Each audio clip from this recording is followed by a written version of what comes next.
Now that the Big Ten regular season is over for basketball, let's kind of take some stock about the predictions, what came true, and dig into some of the awards. Let's talk about it. You are Locked On Northwestern, your daily podcast on the Northwestern Wildcats, part of the Locked On Podcast Network, your team every day.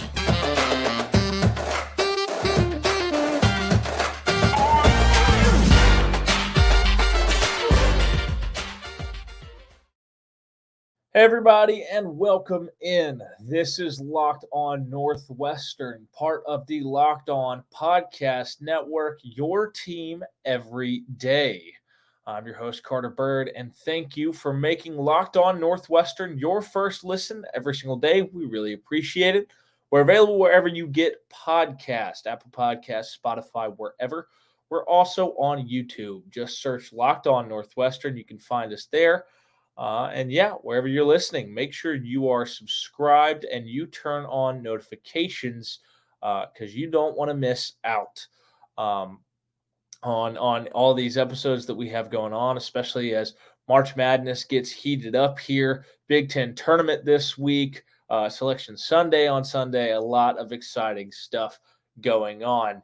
And with it being Big Ten tournament, time, I thought we'd take a look back at the preseason predictions made by the media before this Big Ten season and compare them to what really took place for the rest of the year.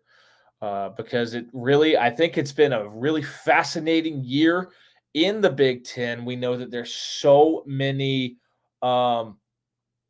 things that either were not expected, including this Northwestern team.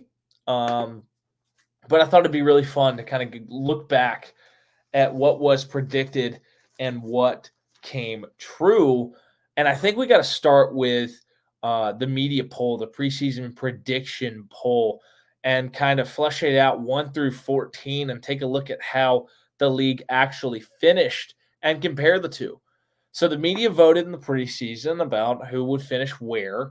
And starting at the top, the media picked Indiana to win the conference. They had 377 points in the vote, 19 first place votes, I believe. Second, they had Illinois at 339 votes or points with 6 first place votes. Michigan was next in third, 328 points, 1 first place vote. Michigan State in fourth, 281 points. Purdue in fifth, 279 points, 1 vote for first place. Ohio State in sixth, 253 points. Iowa in seventh, 235 points, 1 first place vote there. Rutgers had 202 points in eighth place. Ninth place, Wisconsin, 191 points. Penn State, 118 points. Minnesota, 86 points in 12th place.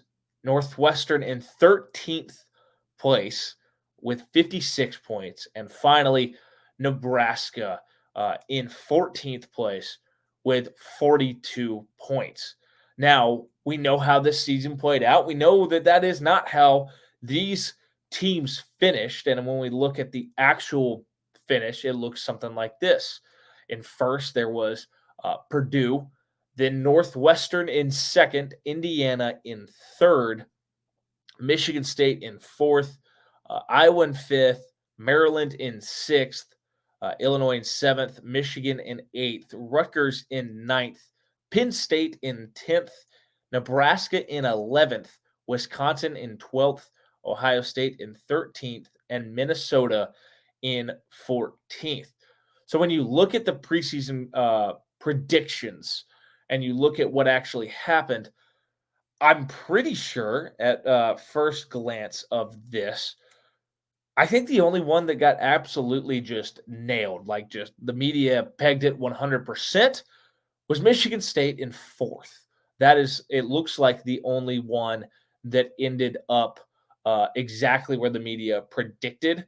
And Michigan State had to win some games there late to get there. And they obviously had their postponements. And it was, I mean, all in all, this entire Big Ten season, for a multitude of reasons, felt like a grind, just because it felt like we had,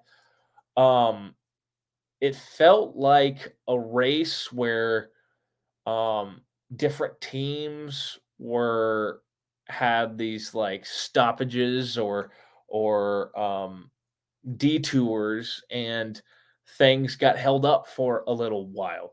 So, but Michigan State in fourth is the only team that was correctly picked. I think there are some that were close. You had Rutgers one off. They were picked to come in eighth. They finished in ninth. I think that when you look at some of the other ones, some overachievers that jump to mind.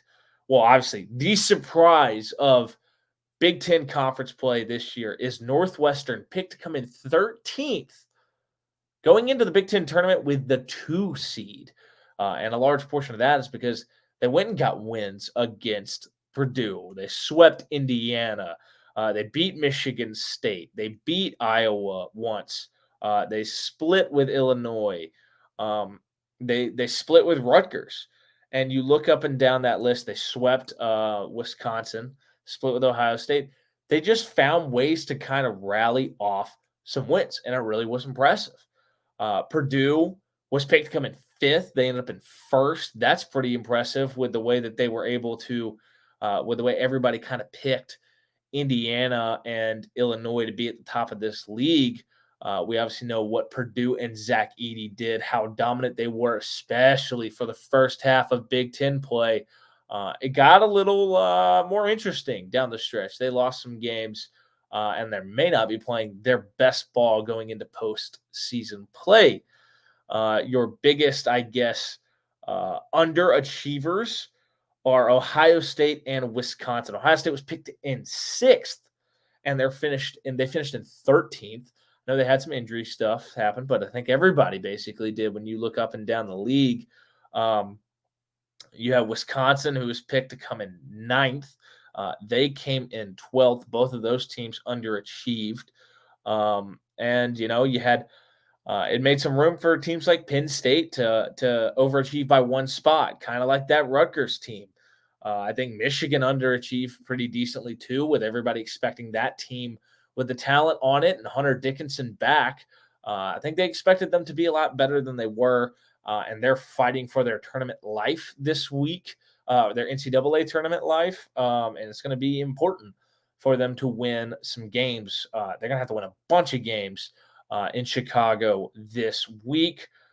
Credit to teams like Iowa for overachieving. They're in that fifth place, just outside the double bye window. Maryland was picked to come in 10th, but that group of seniors played so well this year, ended up coming in 6th. But I mean, no matter how you really cut it, the impressive, the overachieving team, the thing that nobody saw coming was this Northwestern team losing 2 valuable pieces to Tobacco Road, to Duke and UNC, rallying and becoming the second best team in the Big Ten. And credit to them. I mean, this has been the best Northwestern team of all time. Really love the way that this team's played. They've been so much fun to watch. They're just gritty. They can score some points sometimes when they want to, or they can muck it up with the best of you and make it ugly and find a way to grind out victories. And to see them finish 11 spots ahead of the preseason prediction has to be the most impressive thing that has happened in the Big Ten this year. In a second, we're going to take a look at some of the awards and where who the preseason predictions were and who ended up winning the awards. We're going to take a look at that in just 1 second. But first, we got to talk about our friends at Built Bar. Are you looking for a delicious treat but don't want all the fat and calories? Then you got to try a Built Bar. We just got through the holidays, and I know my goal is to eat a little bit healthier this year. If you're like me and you want to eat healthier but don't want to compromise taste, then man, I've got just the thing for you. You got to try Built. With Built, healthy is actually tasty. Seriously, they're so delicious, you won't think they're good for you, but they are. Perfect for your New Year's resolution. What makes Built Bars so good? Well, for starters, they're all covered in 100% real chocolate. That's right, real chocolate. And they come in unbelievable flavors like churro, peanut butter brownie, and coconut almond.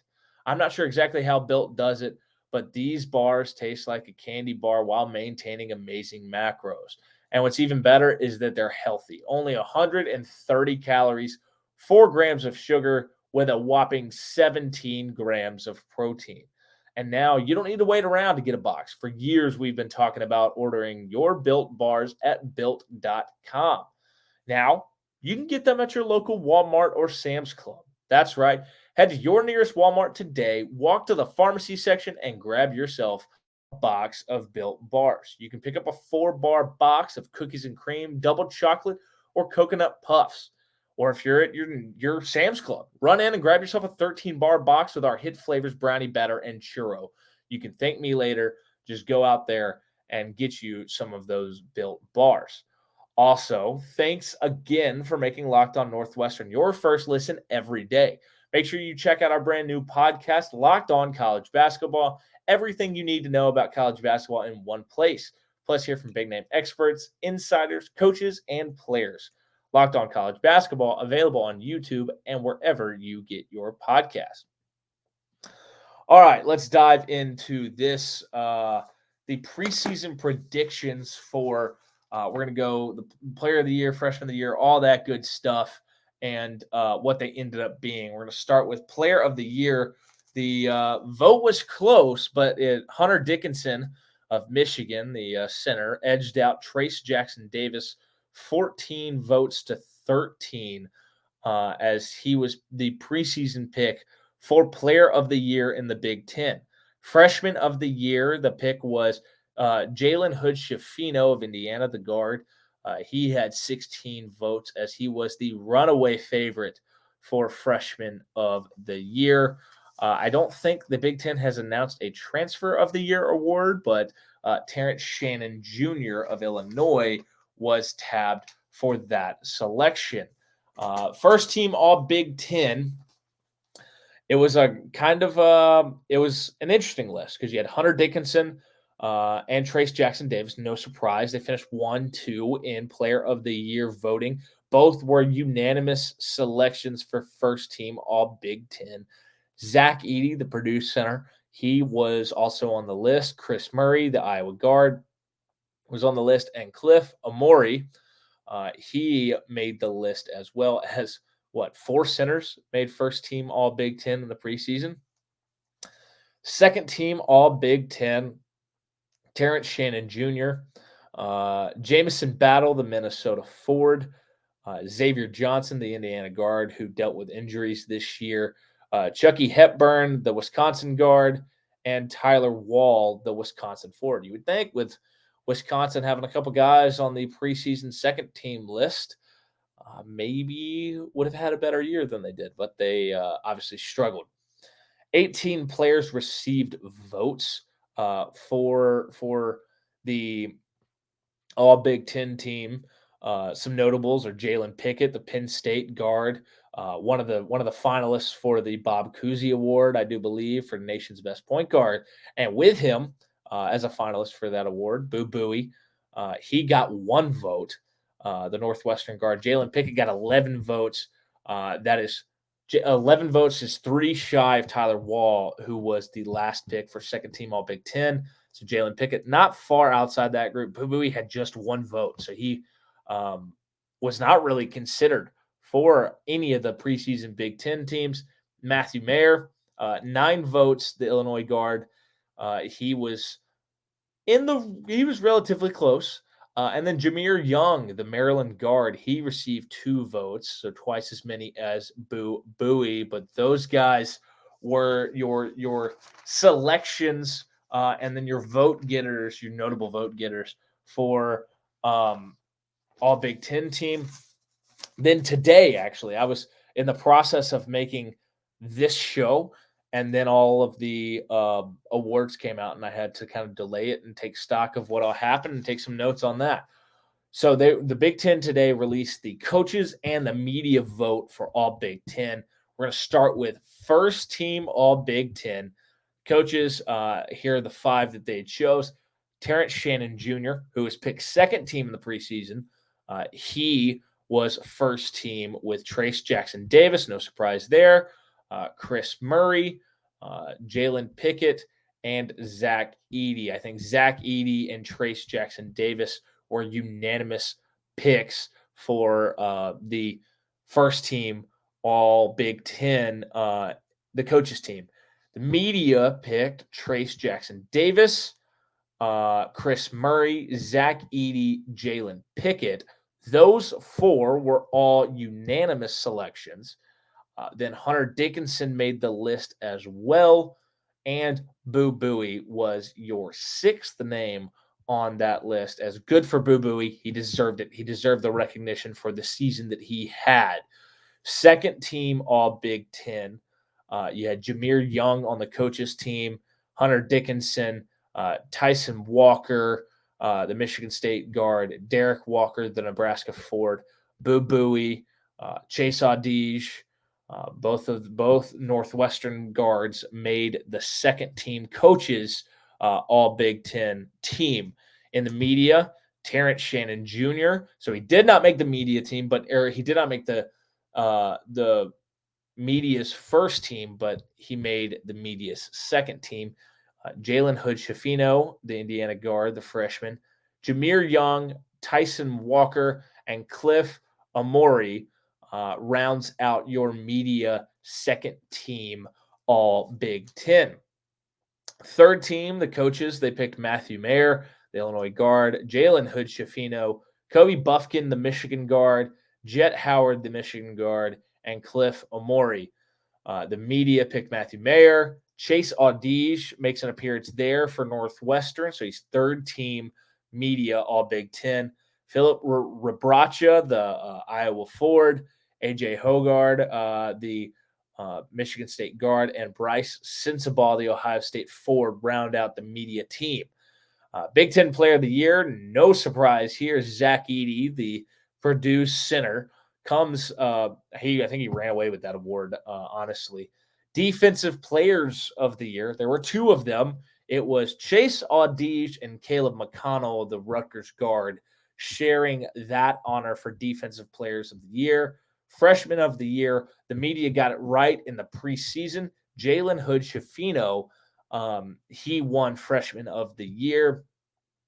And then we got a couple more specialized teams here that got announced as well. The all-defensive team, Trace Jackson Davis, Zach Edey, Chase Audige, Caleb McConnell, and your 5th edition was Cliff Amori, as those 5 rounded out the all-defensive team. Again, center-heavy. A lot of these are very center-heavy this year. The all-freshman team, Jalen Hood-Schifino, Jet Howard, Bryce Sensabaugh, Connor Essegian, the Wisconsin guard, and Braden Smith, the Purdue guard. So very guard-heavy on the all-freshman team. But that kind of rounds out the player honors and the first, second team, all that good, third team, defensive team, freshman of the year, player of the year, all that good stuff, how they compared from the preseason to the regular season. I mean, a lot of names showed up on the list. I think it's really hard to predict the future for individual honors. But I thought the media honestly did a better job with that than they did the standings in the Big Ten, just because the Big Ten was so difficult to keep track of who all was where. In a second here, we're going to hit a couple other honors that took place today, some big-time stuff that may or may not pertain to Northwestern. But first, we're going to talk about our friends at FanDuel. The midway point of the NBA season is here, and now is the perfect time to download FanDuel, America's #1 sportsbook, because new customers get a no-sweat first bet up to $1,000. That's bonus bets back if your first bet doesn't win. Just download the FanDuel Sportsbook app. It's safe, secure, and super easy to use. Then you can bet on everything from the money line to point scores and even threes drained. Plus, FanDuel lets you even combine bets for a chance at a bigger payout with a same game parlay. So don't miss out on your chance for a no sweat first bet up to $1,000 in bonus bets when you go to fanduel.com/locked on. That's fanduel.com/locked on to learn more. Make every moment more with FanDuel, an official sports betting partner of the NBA. Also, we want to thank you for making Locked On Northwestern your first listen today. For your second listen, check out our brand new podcast, Locked On College Basketball. Experts Isaac Shade and Andy Patton bring you everything you need to know on and off the court. Plus, hear from big name experts, coaches, and players throughout the basketball landscape. Locked On College Basketball, available on YouTube and wherever you get your podcast. All right, so another honor that I do want to hit. It's worth mentioning. Big Ten Coach of the Year, Chris Collins. There you go. As that is a huge honor for this Northwestern team. Absolutely massive for them. And it's well deserved. Let's be honest here, because Chris Collins. This team was not supposed to be anything this year, and here we are at the end of the year. He's got the number 2 team in the Big Ten. He's got this team in the NCAA tournament. They have a double bye in the Big Ten tournament. This is arguably the greatest team in Northwestern history, and you have to give some credit for that as well. Also, I think Chris Lowry was named the Big Ten Assistant Coach of the Year. And that's huge too, because of the way that this Northwestern coaching staff, with Chris Collins, with these seniors, with Boo Buie, with Chase Audige, they have squeezed every bit out of this team for them to be where they're at right now. I think you got to credit Chris Collins and his staff for how they've developed their guys. They've overcome a lot. They had the 8-day COVID pause and bounced back out of that and really somehow sprung forward with momentum and were able to close out a season and get the 2 seed in the Big Ten tournament. Boo Buie and Chase Audige, a couple seniors, led the way in the backcourt. They elevated their games. They really matured. Boo Buie, especially the way that he was the calming hand down the stretch this year. Also, we got to mention that Boo Buie is a Bob Cousy Award finalist for the nation's top point guard. Really is a dream season right now for Northwestern. And everything from this point on is gravy. Everything from this point on is gravy. And I think this team needs to embrace that, and they need to be excited about this opportunity this week in Chicago. And I'm looking forward to seeing how they do. We're going to talk more about it here as we move forward. But I think that's going to do it for today's episode. Just kind of taking stock of the Big Ten, everything that happened, all the preseason predictions, how they all shook out. You love to see the way that this Northwestern team has overcome so much. Absolutely love to see it. It's been a lot of fun to talk about this year. Thank you for making Locked On Northwestern your first listen every single day. We really appreciate it. We're available wherever you get podcasts, Apple Podcasts, Spotify, wherever. We're also on YouTube. Just search Locked On Northwestern. You can find us there. And make sure you are subscribed and you turn on notifications for every episode, especially as March Madness gets rolling here. You don't want to miss an episode. I'm your host, Carter Bird. You can follow me on social media at CarterBird13, and I will see you all next time.